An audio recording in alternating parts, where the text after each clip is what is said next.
off-season, Jason SYENS has been relentlessly working on property access and putting the miles on to ensure that he would have success that fall. There's simply no better way to ensure your success beyond boots on the ground. Jason drove thousands of miles, studied maps, and basically did everything possible to stack the deck heading into fall.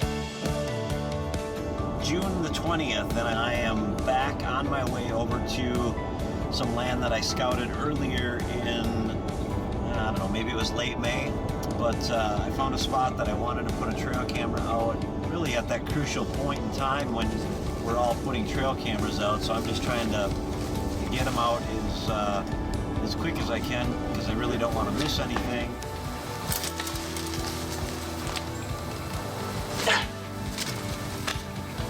Come on. All right.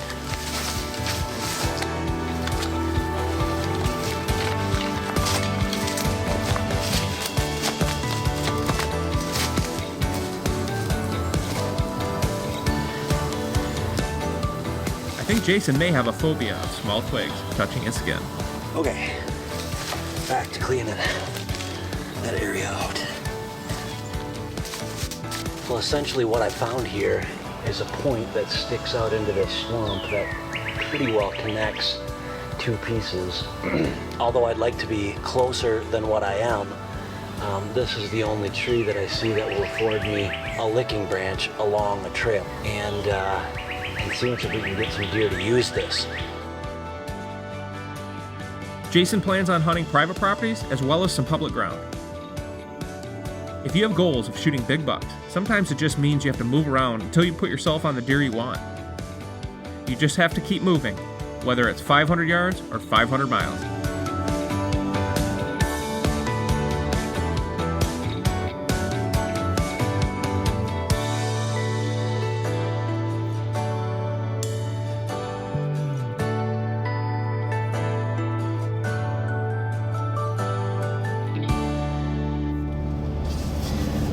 Well, hey, good morning. It is September 16th, 2017. Welcome to the Wisconsin Archery Opener. I am headed out of town here, headed for public hunting grounds that I had scouted earlier this summer. I have an idea of what the deer are doing, and that's really just based on the Spartan camera pictures. I've sporadically got pictures of deer coming through that area in the morning and in the evening.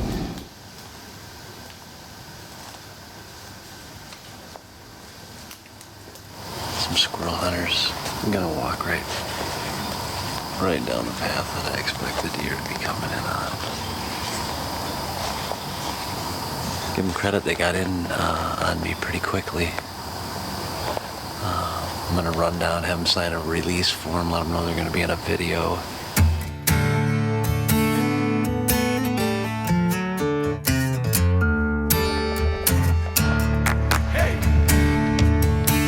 I am sitting here on a bean field after I walked all over most of the county looking for the right, most perfect spot. I think the takeaway here is that when you're hunting public and you've got such a big, net to cast, so to speak, or you're dealing with such a big piece of property in comparison to what you've dealt with in the past. Don't overcomplicate things. Use what you know and go from there. Make the best of it. I spent 2.5 hours today walking around a property that I didn't need to. It's funny because every time I'd get in a situation where I'd be like, oh wow, this is a good spot, I've already screwed it up because I, went through the middle of it because that's just what I did out of necessity. That was the only way that I was going to learn the property, but what I hoped is that I would eventually run into a spot where I wouldn't have screwed it up. And, by walking through a thicket or upwind of it or down, whatever the case may be, but it didn't happen. So I got some good exercise. I got 2.5, 3 miles on my legs with a lone wolf and all my gear on my back. So.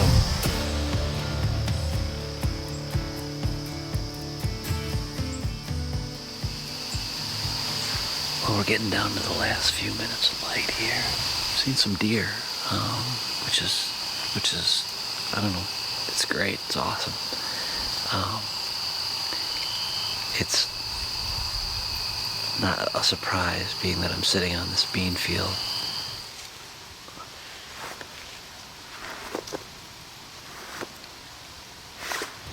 This has been tough. There's no other way to say it. It's been really tough to learn. It's been a humbling experience. It's been a rewarding experience, and I haven't even gotten anything. I've had my opportunities. As is often the case with public land, it's public. And when I came in here, I was, sneaking along, edging along, not trying to spook anything, just one step at a time. And I heard voices, and I look ahead of me, and here's a guy in a yellow sweatshirt, probably in his 60s, and then a lady, and then another guy, and maybe that's who's shooting down there. But whatever the case, they're out enjoying this property just like I am, just in a different way. So it's just part of the deal. I don't know if they screwed up the hunt, whether they did or they didn't. I'm gonna still hunt. So looking forward to having a good time here. I'm expecting I'll see some deer somewhere on this field edge. What I'd really like to see is a buck. Like maybe even a 180 would be great. A 180 would be fine, actually.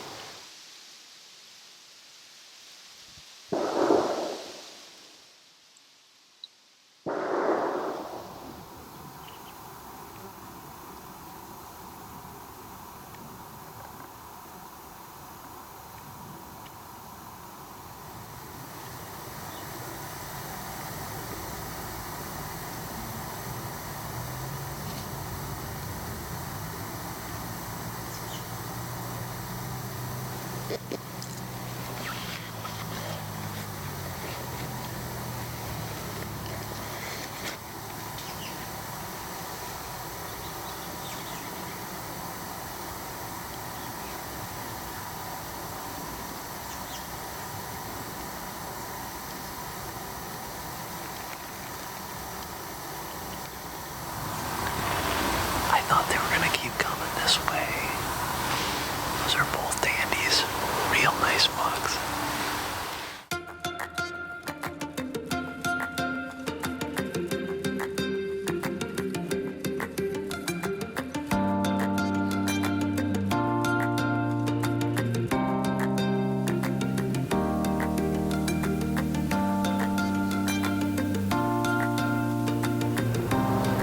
Well, back up in the tree again. It took me a lot to find a tree to get up in. Every place that I have mapped out, there's some strange car in that I haven't seen before. Everybody told me that, to prepare myself mentally for this game, and I guess part of it is if you felt like you were in the game, you'd feel better, or I'd feel better. I just don't know that the spots that I'm hunting, if they're good, because I don't have anything concrete to tell me other than a whole ton of sign. Like this trail, for instance, it's just littered with sign. Big rubs, everything that you could ask for. I guess I'm used to having trail cameras and things of that nature, so I rely on my woodsmanship and hope that that's enough to get it done.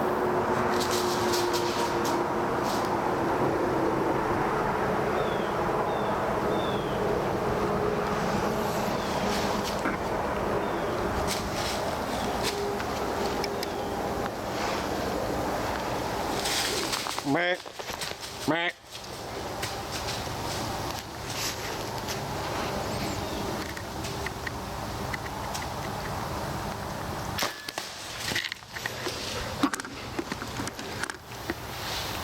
Oh my gosh, that happened so fast. I don't even know if I don't know if I bumped my camera. I thought I had it swung around far enough. And then it was stupid. I tried to draw on him right here. That was just stupid. I should have never done that. I knew he was going to booger out of here, so I knew I had to try and draw back on him. And he was close enough that I figured he would stop and give me a shot. I just forgot to tilt the camera up. Doggone it, I forgot to tilt the camera up. So I don't know whether I got him or not. I don't even know exactly where I hit him.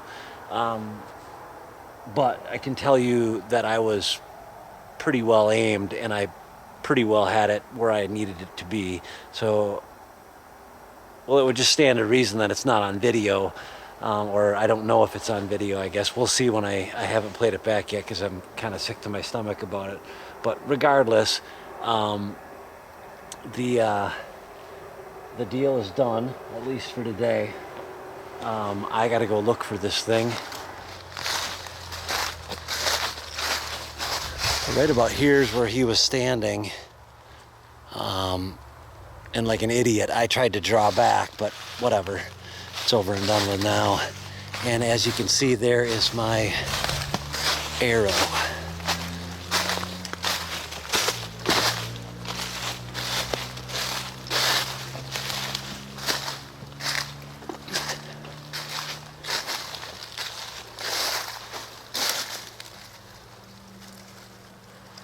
Well, I would say we got really good blood. Oh yeah. There we go. This is right down the trail that he came in on. I've just got little tiny splatters of blood at this point. This sucks doing it by yourself. I don't know, man. I thought I hit him really good.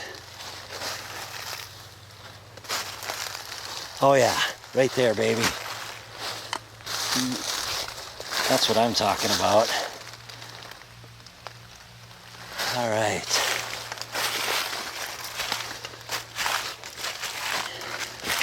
Oh yeah. Even I can, oh, look at that. I knew I hit him good. I knew I hit him good. And he was hauling butt through here.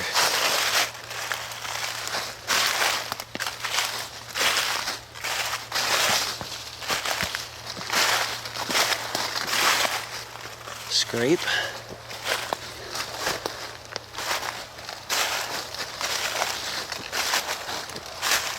Good blood. I saw him come over this hill. I remember seeing this tree. Yeah, there's more blood. More blood.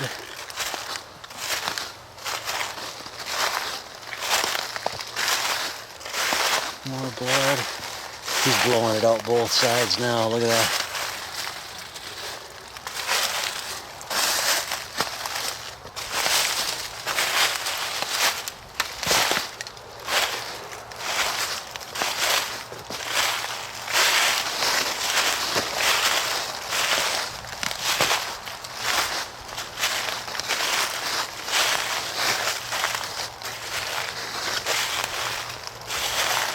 Never done this by myself. I've always had friends. This whole process has been really by myself, which makes it kind of bittersweet. It's always more fun when you got somebody with you. Where is the blood? Oh, right there. Duh. But which way did he go? Looks like he busted right through the middle of here. Oh yeah, look at that blood right over there. Holy cow. He did blow right through the middle over there.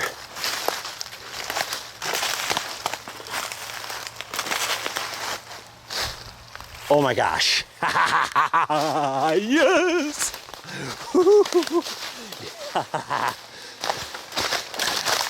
There he is. He didn't go 50 yards. Oh man. Oh yeah. What a dandy. I didn't know that he was broken off. Oh man.